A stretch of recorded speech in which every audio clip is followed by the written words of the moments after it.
Hello everyone. स्वागत है आप सभी का एक बार फिर मेरे चैनल पे। और इस लेक्चर के माध्यम से हम प्रेजेंट परफेक्ट टेंस के बारे में पढ़ेंगे। और पिछले लेक्चर में हम लोग प्रेजेंट कंटीन्यूअस टेंस क्या होता है उसके बारे में हम पढ़े हैं। तो देखते हैं प्रेजेंट परफेक्ट टेंस क्या होता है एवरीवन। प्रेजेंट परफेक्ट टेंस वास्तव में पास्ट और प्रेजेंट का मिक्सचर होता है। जो प्रेजेंट परफेक्ट टेंस होता है वो क्या होता है, पास्ट और प्रेजेंट का मिक्सचर होता है। ठीक है, कर्ता किसी काम को पास्ट में आरंभ करता है और प्रेजेंट में उसे पूरी तरह समाप्त कर लेता है। मीन्स क्या होता है प्रेजेंट परफेक्ट टेंस में, कोई भी जो काम है, ठीक है, वो पास्ट में स्टार्ट होता है। ठीक है, कोई भी जो काम है वो पास्ट में स्टार्ट होता है और प्रेजेंट में, ठीक है, उसे पूरी तरह से समाप्त कर लिया गया होता है। मतलब जो काम पास्ट में स्टार्ट होता है उस काम को प्रेजेंट में पूरी तरह से समाप्त कर लिया गया होता है। ठीक है, तो वो हमारा प्रेजेंट परफेक्ट टेंस कहलाता है। अब यहाँ पे डेफिनेशन देखते हैं। A present perfect tense is use to describe an action that has taken place in past but has a connection with the present. Means basically क्या होता है, प्रेजेंट परफेक्ट टेंस जो होता है वो ये डिस्क्राइब करता है, किसी भी एक्शन को डिस्क्राइब करता है जो कि पास्ट में स्टार्ट हुआ है और प्रेजेंट में वो ख़त्म हो गया है। ठीक है, उसका जो कनेक्शन है वो प्रेजेंट से है। इसकी पहचान क्या है, जिस वाक्य के अंत में, मीन्स मान लीजिए कोई भी वाक्य है, ठीक है, उस वाक्य के अंत में क्रिया में चुका है, लिया है, गया है, दिया है, आ है, या है आदि शब्द लगे होते हैं तो वो हमारे क्या होते हैं, वो हमारे होते हैं प्रेजेंट परफेक्ट टेंस। ठीक है, नोट यहाँ पे इम्पॉर्टेंट नोट है, देखिए प्रेजेंट परफेक्ट टेंस में कार्य का संपूर्ण रूप से समाप्त होना पाया जाता है। मीन्स जो प्रेजेंट परफेक्ट टेंस है इसमें कोई भी काम जो पास्ट में स्टार्ट हो रहा है, जो प्रेजेंट में वो काम पूरी तरह से समाप्त हुआ पाया जाता है। जो भी काम इसमें स्टार्ट हुआ है, जो भी कार्य इस में स्टार्ट हुआ, वो कार्य का संपूर्ण होना पाया जाता है। ठीक है, तो उसी को ही हम प्रेजेंट परफेक्ट टेंस कहते हैं।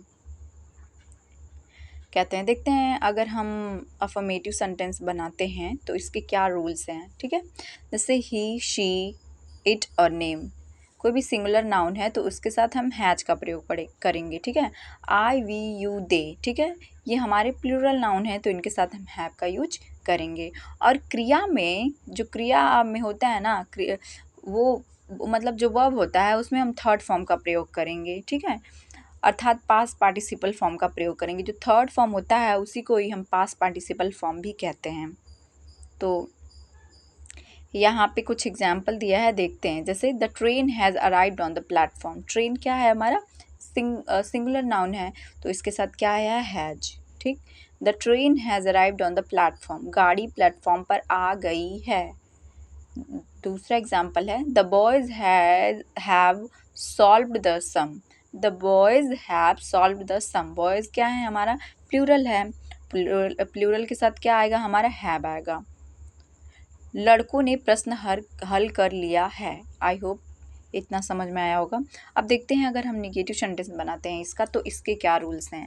निगेटिव सेंटेंस यदि कोई भी वाक्य में ठीक है, न, नहीं या कभी नहीं लगा हो तो वो हमारा क्या होता है, वो हमारा बेसिकली निगेटिव सेंटेंस होता है। ठीक है, इसमें भी जो रूल्स हैं वो देखते, जैसे ही, शी, इट, नेम, कोई भी सिंगुलर नाउन है तो उसमें हम हैज़ नॉट या नेवर का यूज करेंगे। ठीक है, आई, वी, यू, दे क्या है हमारा, प्लूरल है तो इसके साथ हम हैव नॉट या नेवर का यूज करेंगे। और इसमें भी याद रखिए हमेशा वर्ब का थर्ड फॉर्म लगता है। ठीक है, वर्ब में हमेशा थर्ड फॉर्म का हम प्रयोग करेंगे। एग्जाम्पल देखते हैं, जैसे you have not read my letter, तुमने मेरा पत्र नहीं पढ़ा है। तो यू क्या है हमारा, प्लूरल, उसके साथ हैव नॉट आया है। ठीक है, you have not read my letter. ठीक है, सेकेंड एग्जाम्पल, जैसे we have not made a noise, तो वी क्या है हमारा, प्लूरल, उसके साथ हैव नॉट आया है, we have not made a noise, हमने शोर नहीं मचाया है। ठीक है, आगे बढ़ते हैं, देखते हैं इंट्रोगेटिव सेंटेंस वो सेंटेंस होता है बेसिकली जहाँ पे हम क्वेश्चंस करते हैं और यहाँ पे हम क्वेश्चन जो है वो स्टार्ट करते हैं क्या से। ठीक है, तो ये हमारा इंट्रोगेटिव सेंटेंस कहलाता है। इसके भी कुछ रूल्स हैं, देखते हैं क्या है रूल्स।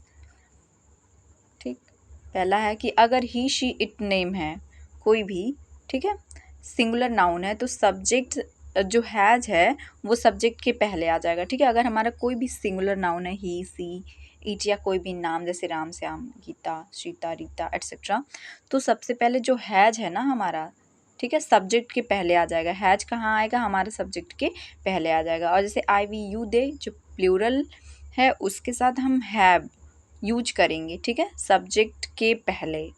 हैव जो है हमारा यूज होगा सब्जेक्ट के पहले। आई होप गाइज इतना समझ में आया होगा। एग्जाम्पल देखते हैं, जैसे have you seen the Taj Mahal, तो यू है, यू हमारा प्लूरल है तो उसके बाद उसके साथ हैव आया और हैव हमारा सबसे पहले यूज हो जाएगा, ठीक है। Have you seen the Taj Mahal, क्या आपने ताजमहल देख लिया है। और दूसरा एग्जाम्पल है जैसे has this boy read the book, क्या इस लड़के ने पुस्तक पढ़ ली है। तो बॉय है तो इसके लिए हमारा हैज का हैज आया है सिंगुलर, और हैज वो भी सबसे पहले आया। और यहाँ पे जो हमारा सेंटेंस है वो किससे स्टार्ट हो रहा है, जो हमारा सेंटेंस है वो क्या से स्टार्ट हो रहा है। और जब भी हमारा कोई भी सेंटेंस क्या से स्टार्ट होगा तो हैज हैव सबसे पहले आ जाएगा इसमें।